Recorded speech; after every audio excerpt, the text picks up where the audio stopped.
Salam sejahtera, anda bersama Sinar Huda dalam pantau agenda reformasi. Dan untuk jam ini, tumpuan masih lagi terarah kepada prestasi ringgit Malaysia dan bursa.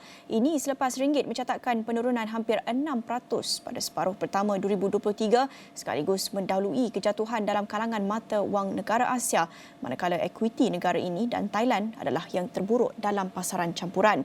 Menurut laporan Reuters, bagi separuh pertama 2023, ringgit mencatatkan kejatuhan terbesar dalam kalangan negara membangun di Asia apabila susut 5.8% disebabkan oleh aliran keluar modal.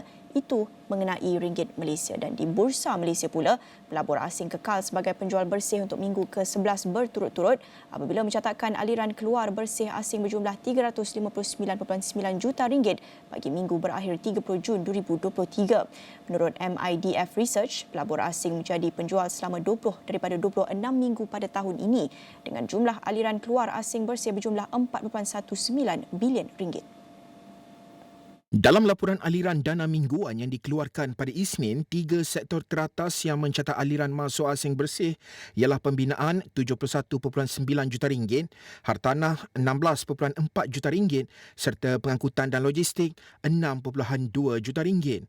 Sementara itu, 3 sektor teratas yang mencatatkan aliran keluar bersih asing ialah perkhidmatan kewangan negatif 136.5 juta ringgit, produk dan perkhidmatan perindustrian negatif 86.0 juta ringgit dan teknologi negatif 72.9 juta ringgit.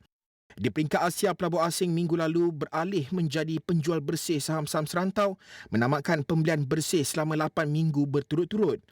Berdasarkan data agregat 8 pasaran saham yang dijejaki, jualan bersih pelabur asing berjumlah 642.9 juta dolar Amerika. Hanya India, Thailand, Filipina dan Indonesia yang merekodkan aliran masuk bersih pelabur asing. Sementara itu, MIDF Research berkata belian bersih di Bursa Malaysia oleh pelabur institusi tempatan berjumlah 278.3 juta ringgit pada minggu lalu. Firma pendidikan itu berkata pelabur institusi tempatan menjadi pembeli bersih ekuiti domestik selama 20 daripada 26 minggu dengan jumlah aliran masuk bersih 3.73 bilion ringgit. Menurutnya, peruncit tempatan turut menjadi pembeli bersih selepas mencatatkan belian bersih ekuiti domestik bernilai 81.6 juta ringgit minggu lalu.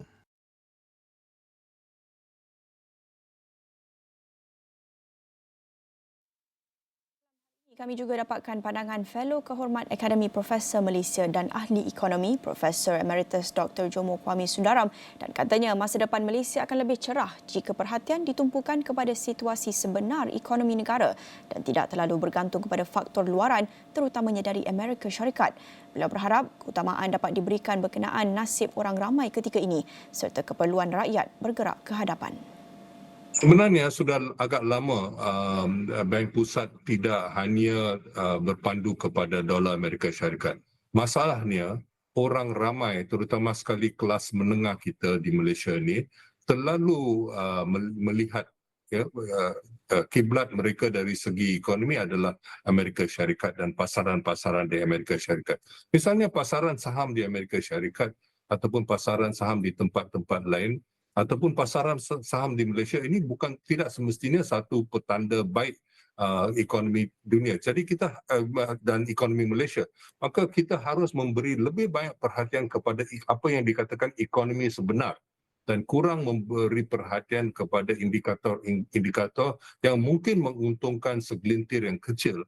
Tetapi apa yang penting ialah apakah nasib orang ramai dari segi kos hidup, apakah nasib dia dari segi peluang pekerjaan dan pendapatan bagi orang ramai. Perkara-perkara itu jauh lebih penting.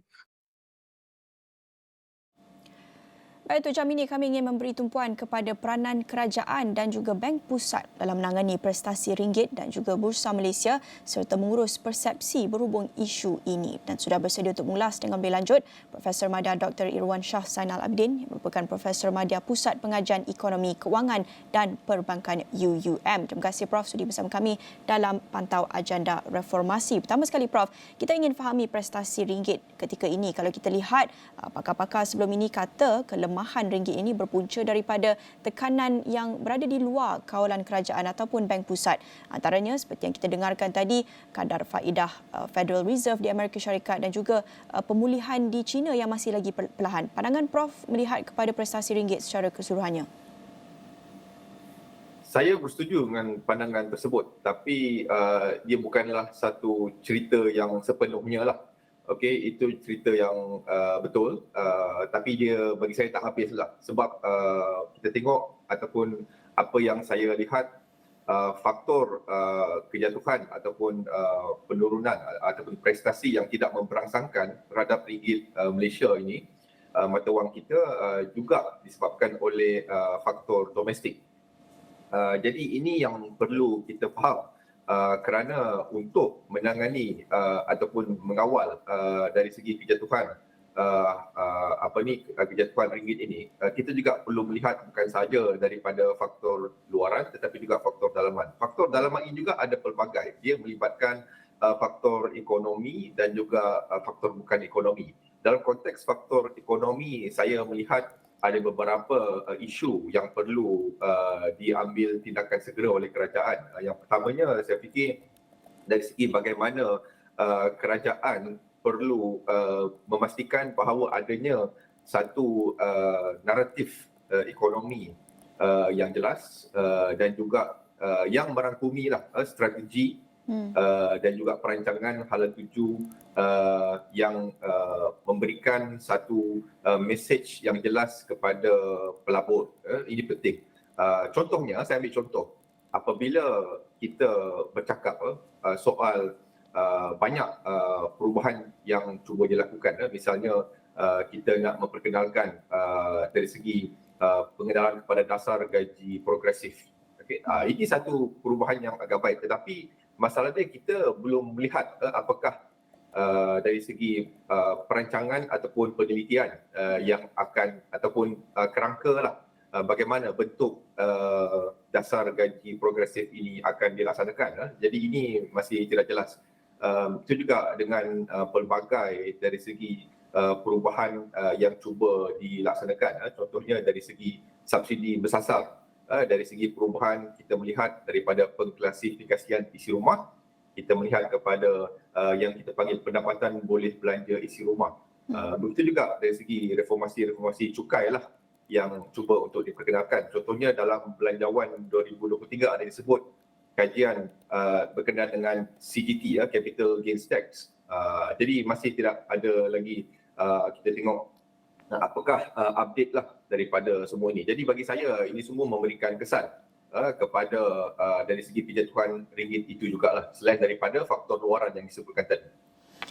Balik kepada apa yang Prof katakan tadi, naratif dan strategi hala tuju ekonomi itu mungkin masih lagi belum jelas. Tapi kalau kita berbalik kepada belanjawan yang diumumkan dan juga naratif-naratif yang telah pun dikemukakan, antaranya naratif mengenai good governance, tadbir urus yang lebih lancar, yang lebih mantap, ini sudah pun digerakkan, mungkin belum terperinci lagi. Tapi adakah ini tidak mencukupi lagi? Apa yang perlu lebih terperinci? Ya, dari segi tata kelola, good governance, itu adalah satu permulaan yang baik. Tapi hakikatnya kita lihat prestasi ringgit kita dan juga nilai saham secara keseluruhannya tidak reflect lah kepada keadaan yang menunjukkan pelabur yakin dan juga mempunyai keyakinan lah untuk nak melabur di negara kita. Bagi saya, apa yang diperlukan pertama sekali adalah signal yang jelas supaya ia tidak mengelirukanlah. Contohnya, bila kita kata asas ekonomi kita kukuh. Jadi bagi saya kita perlu tunjukkan bahawa memang asas ekonomi kita kukuh. Tapi kalau kita mengatakan bahawa kita mempunyai masalah hutang yang terlalu tinggi, ini bagi saya memberikan satu signal yang mengelirukan pelabur. Sebab kita kata hutang defisit negara itu juga adalah salah satu daripada asas ekonomi. Jadi kalau kita kata asas ekonomi kita kukuh, tetapi pada masa yang sama kita kata hutang negara sangat teruk pada ketika ini, saya fikir itu memberikan signal yang mengelirukan.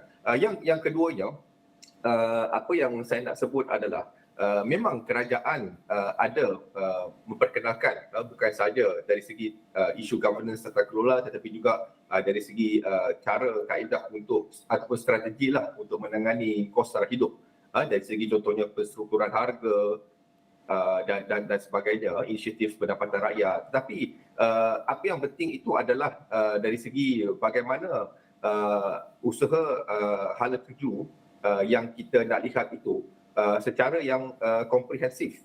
Contohnya, bila kerajaan kata kerajaan akan umumkan satu bentuk naratif ekonomi madani pada bulan 8, saya mengharapkan adanya satu naratif perancangan ekonomi hasil terjemahan kepada konsep Malaysia Madani itu.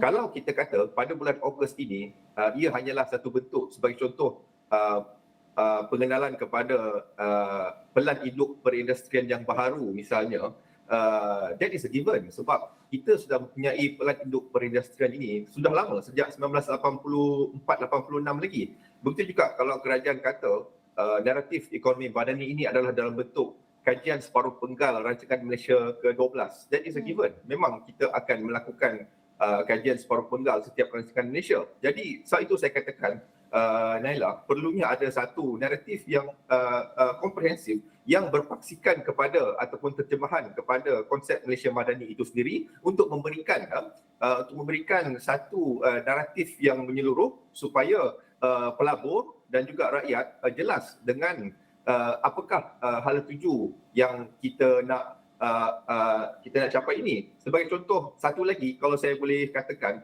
dari segi prospek pertumbuhan ekonomi kita pun saya tengok sudah agak perlahan. Kalau kita lihat laporan daripada IMF Consultation Report itu, daripada tahun ini 2023 hingga 2028, kita menunjukkan bahawa ia menunjukkan bahawa pertumbuhan ekonomi yang berada pada momentum yang semakin perlahan, sehinggakan jangkaan tahun 2008 itu pertumbuhan ekonomi hanyalah pada sekitar 3.9%. Jadi kalau kerajaan berhasrat untuk menjadikan kita mencapai sebuah negara berpendapatan tinggi, jadi bagi saya ini memberikan satu signal yang menunjukkan kita tidak mempunyai satu mungkin saya katakan pemikiran yang jelas lah untuk kita nak mencapai ke arah itu.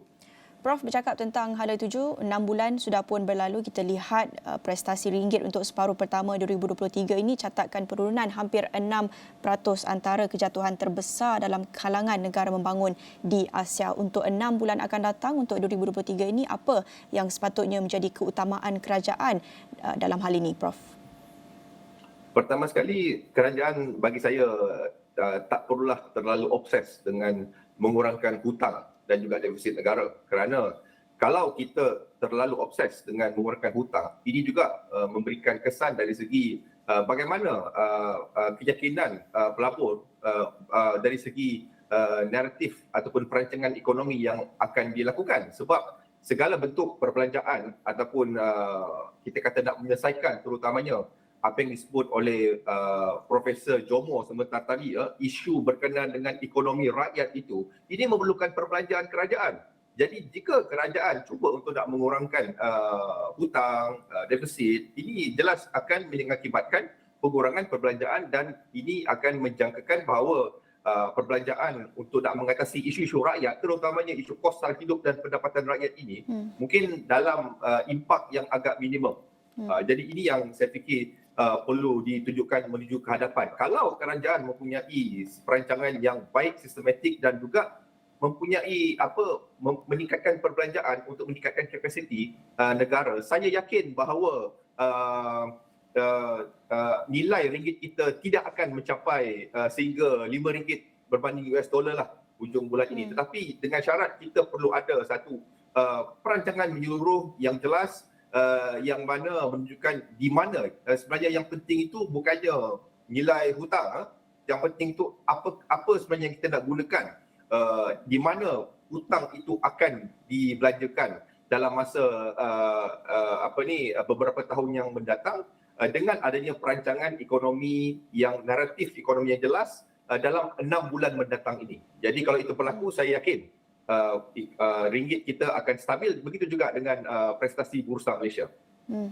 Okey, Prof, banyak lagi yang kita nak bincangkan terutamanya mengenai dengan kesannya terhadap rakyat dan seperti yang Prof sarankan tadi, ini bukan masa untuk terlalu obses mengejarkan pengurangan hutang. Apa yang patut menjadi keutamaan kerajaan untuk 6 bulan akan datang ini kita akan melihat khususnya kesan kepada rakyat yang paling terkesan akibat kelemahan prestasi ringgit dan juga bursa. Kita akan berjarak seketika, jangan ke mana-mana, kita kembali selepas ini.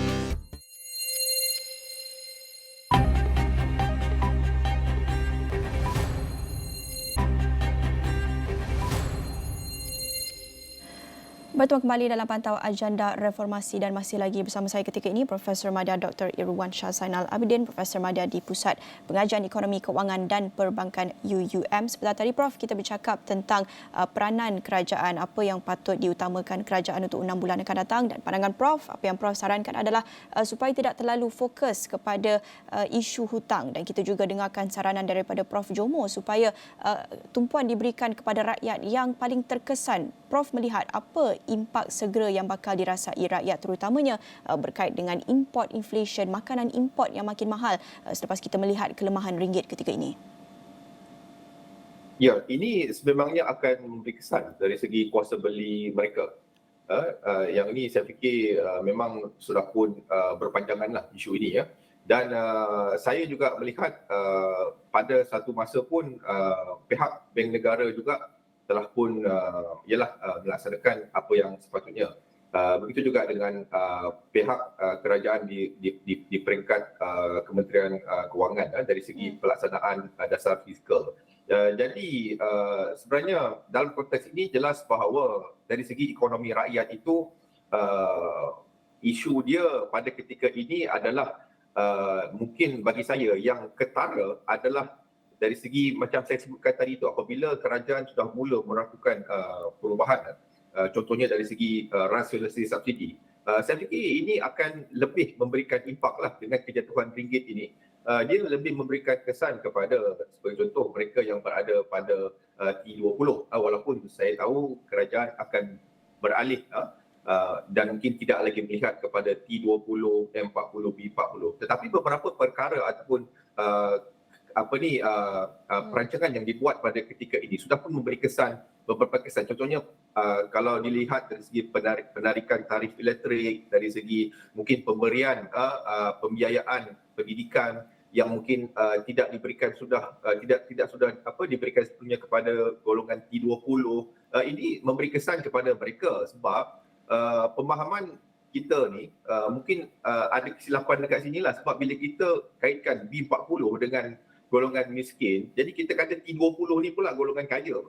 Sebenarnya dalam konteks kos sara hidup ini, saya fikir golongan T20 pun begitu terjejas teruk. Ya. Jadi satu, kerajaan perlu segeralah dari segi bagaimana melihat klasifikasi pendapatan boleh belanja isi rumah ni. Ini juga bergantung kepada data padu yang akan dibina itulah.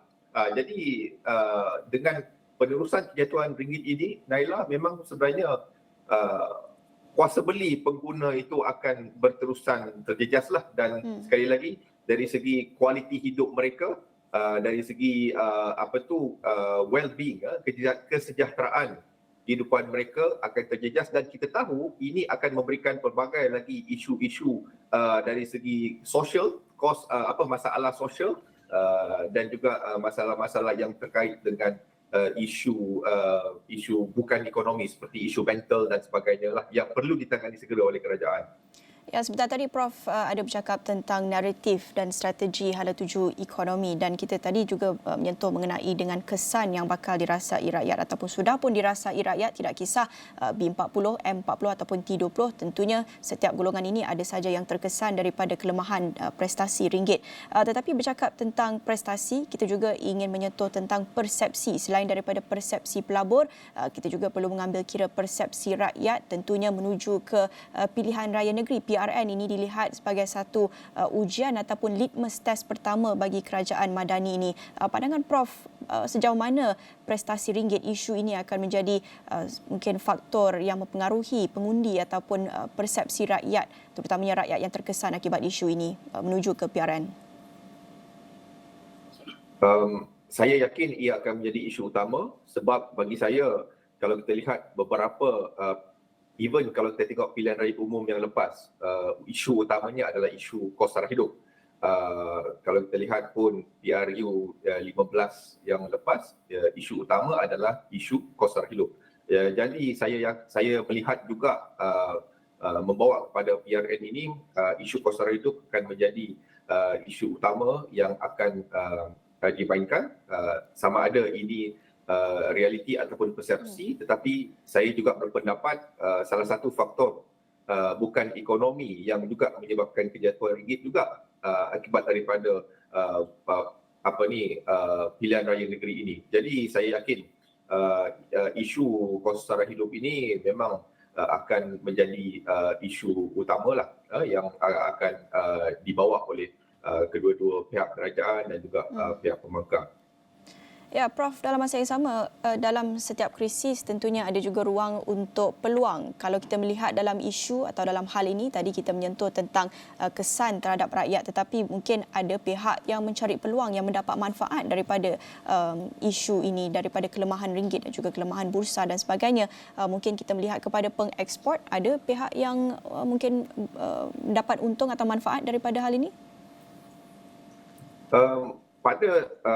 Dalam keadaan sekarang, saya lihat kesan tu agak minimum lah. Sebabnya kita lihat data terkini, banyak pengeksport kita sebenarnya bila mengeksport barangan itu, mereka mempunyai konten import yang agak tinggi. Jadi dalam hal ini, bila ringgit itu jatuh, ia juga akan memberi kesan dari segi kos input mereka. Jadi akhirnya secara overall, saya fikir mereka juga akan terjejas. Namun begitu, ya, ada. Saya berpendapat mungkin dari segi aspek pelancongan lah, dari segi aspek pelancongan, mungkin dari segi border, mungkin di Sabah Sarawak, mungkin pelancong daripada Brunei, saya fikir akan mendapat manfaat langsung. Itu juga border di Johor, saya fikir juga pelancong Singapura akan mendapat manfaat langsung. Begitu juga di kawasan utara, mungkin pelancong daripada Thailand akan mendapat manfaat secara langsung. Di sinilah juga bagi saya pentingnya dalam konteks dasar fizikal, kerajaan boleh exploit positive effect ini mungkin untuk memperkenalkan satu pelan induk mungkin yang menyeluruh untuk memperkasakan sektor pelancongan kita.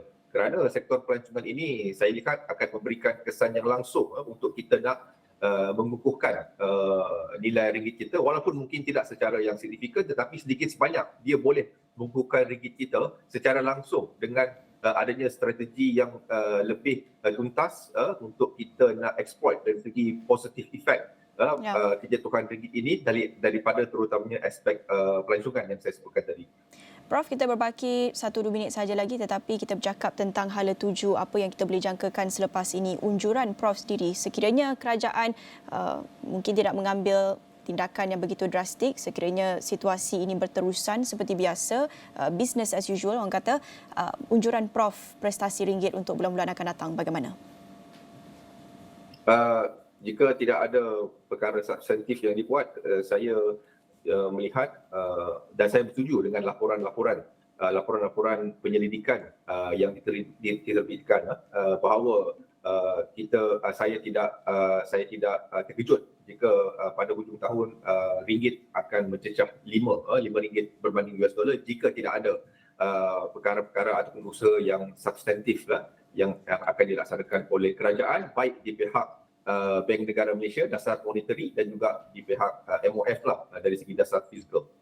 Okey, baik, terima kasih. Itu tadi Profesor Madya Dr. Irwan Shah Zainal Abidin, Profesor Madya Pusat Pengajian Ekonomi, Keuangan dan Perbankan UUM. Terima kasih sudi bersama kami dalam Pantau Agenda Reformasi. Kongsikan pandangan mengenai peranan kerajaan untuk menangani prestasi ringgit dan Bursa Malaysia yang menjunam ketika ini. Itu saja untuk Pantau Agenda Reformasi jam ini bersama saya, Nala Huda. Salam hormat.